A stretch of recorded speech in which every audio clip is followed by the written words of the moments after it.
Meanwhile, to Operation Epic Fury, right now, U.S. forces are expected to be helping ships trapped in the Strait of Hormuz. It's called Project Freedom. It comes after a second UK ship is reporting they were attacked in the critical waterway. Bryan Llenas joins us live from Tel Aviv with the latest. Hey, Bryan.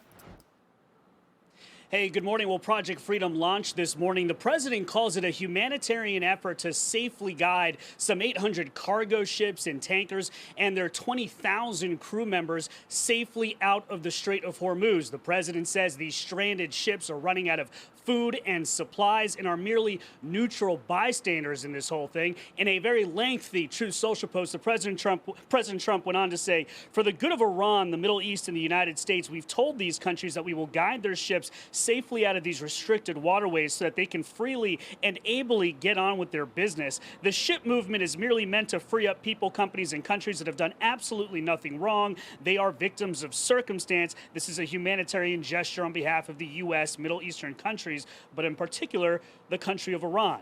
The president warned Iran that any interference with this humanitarian mission will be, quote, dealt with forcefully. CENTCOM says guided missile destroyers, over 100 land and sea-based aircraft, and 15,000 service members are supporting this mission. Project Freedom is described as a coordination and information sharing effort to help guide these ships safely through the Strait of Hormuz. The Wall Street Journal reports U.S. Navy ships will not be escorting ships through the strait.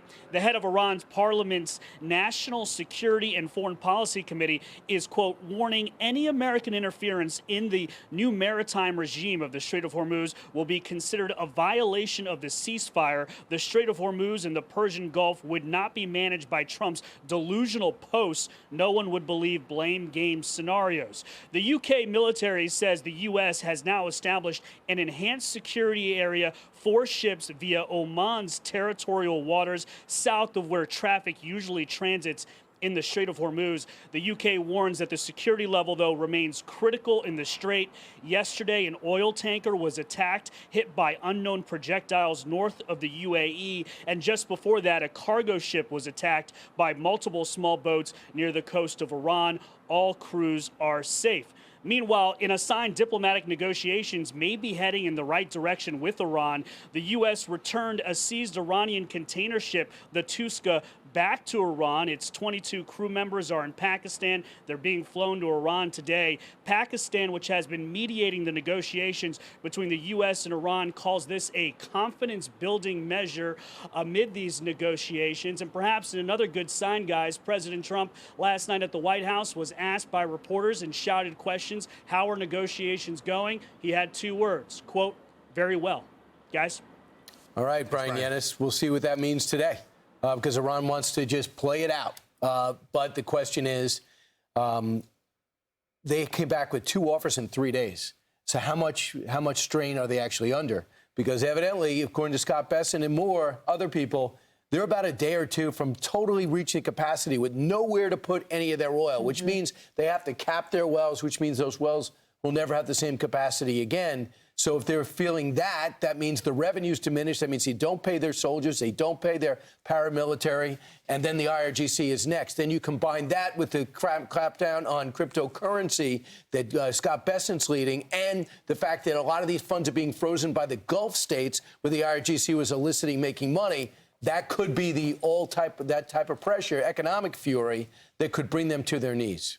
So this is described as a humanitarian gesture. We're basically safely guiding roughly 900 stranded ships and their crews out of the Strait of Hormuz. CENTCOM is providing destroyers and unmanned platforms and 100 aircraft to support the mission. But Iran is seeing this as a break of the ceasefire. And, of course, if we do figure out how to escort ships through the Strait of Hormuz, that will be basically game, set, match in terms of taking control of the Strait of Hormuz. It may be costly, it may be expensive, which will be a problem. But if we can figure out a way to get ships passing back and forth through there without hitting random mines and without suffering losses to drones and missiles fired by Iran, then that changes the entire dynamic. The problem is their Mosquito Navy. There is no other normal Navy. They have these little boats, these whalers with guns on top, and they're blowing up holes inside of ships. They'll disable ships and make it impossible to insure. So these fast boats go buzzing around. The way to stop them really is not destroyers, although that'll be one way. It would be we got to be able to monitor with drones, and we got to find a way to neutralize them, because they're not going to block us. What they'll do is harass cargo ships, and then they'll try to get a big hit and try to hit one of our destroyers. But if they go ahead and hit a ship, the ceasefire's over. And right now, there's no indication that they fully understand. We have more weaponry, more firepower than ever before. There's a sense among the military we've got 10 more days, 5 to 10 more days of targets to hit to finish them off. And I don't see right now that they fully understand how close they are to utter destruction. And I think that might be the only way, as of right now, unless they totally change their posture, is to go back and finish the job.